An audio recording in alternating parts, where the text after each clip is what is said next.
The once formidable National Super Alliance might have arguably made its greatest political statement on the 10th of October 2017, when former Prime Minister Raila Odinga quit a repeat presidential poll, only 10 days to the ballot.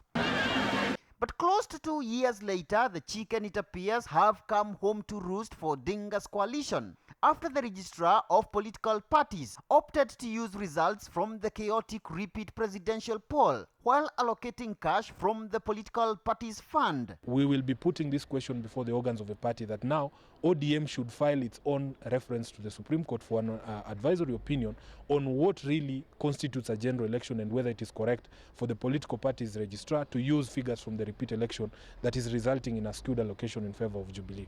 To qualify for the fund, which is 0.3% of the national revenue, a party has to receive at least 5% of all votes cast at the general election, which is a combination of all valid votes for all members of county assembly, members of parliament, senators, governors, and presidential candidates. Under this criteria, only Kenyatta's Jubilee and Odinga's ODM parties qualified, and the registrar of political parties, Nderitu, has defended the formula, arguing that initial August 8th results, where Odinga garnered 6.7 million votes against Kenyatta's 8.2 million, were nullified by the Supreme Court. This year, Treasury ought to release 4 billion shillings for the fund. But of the 371 million shillings allocated this year, Nderitu has handed Jubilee 240 million, while ODM is to pocket some 112 million shillings, paid in 4 quarters. Money from which ODM's coalition partners Wiper, ANC and Ford Kenya will be hoping for a bite, as has been the tradition. I have argued also that they might as well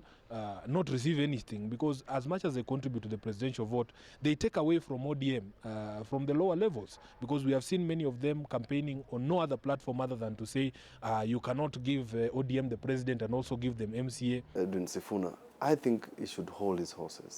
Some of the things that we have done in the past, I do not argue well with a lot of the members of NASA who fought gallantly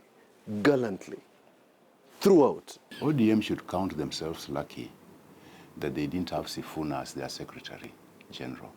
Because if he had been their Secretary General, definitely nobody would have got into a coalition with ODM. He's too arrogant, he's too insolent. I don't think any party would have agreed to get into a coalition with ODM if Sifuna was a Secretary General.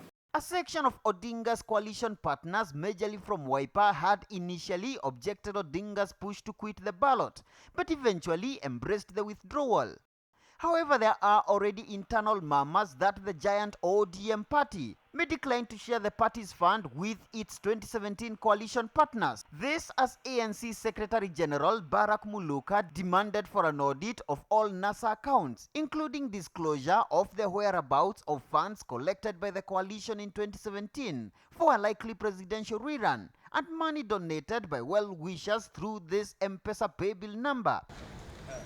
All this happening only weeks after the appellate court awarded ODM 4 billion shillings in arrears from the political party's fund dating back to 2013. Now, Kenyan politics has certainly over the years lived true to its billing of being a dirty game. And the honesty question yet again nags the once formidable NASA outfit as individual parties intensify the battle for the political party's fund. Murimi Mwangi, KTN News in Nairobi.